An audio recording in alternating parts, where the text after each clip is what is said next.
Ce 21 avril, Marcel Ladislas nous demande « Veux-tu être parfait ?» Le jeune homme lui dit « J'ai observé tout cela, que me manque-t-il encore ?» Matthieu 19, verset 21. Si tu veux être parfait, va, vends ce que tu possèdes, donne-le aux pauvres et tu auras un trésor dans les cieux. Puis viens et suis-moi. Après avoir entendu cette parole, le jeune homme s'en alla tout triste, car il avait beaucoup de biens. Au verset 22.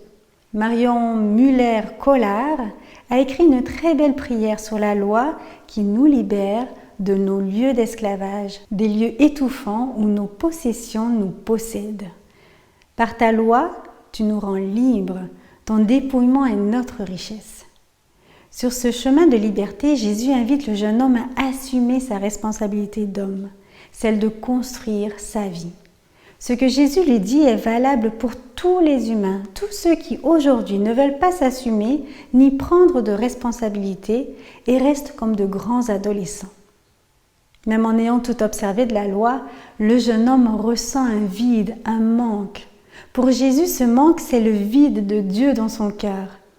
Le philosophe Pascal a dit « Nous avons un grand vide intérieur en forme de Dieu ».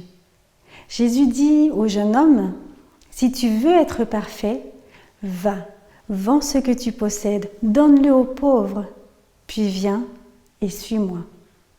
Jésus est devenu pauvre afin que par sa pauvreté, nous soyons riches de la vie.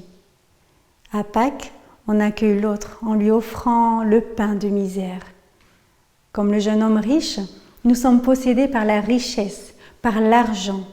Parfait signifie être mûr, mature, adulte.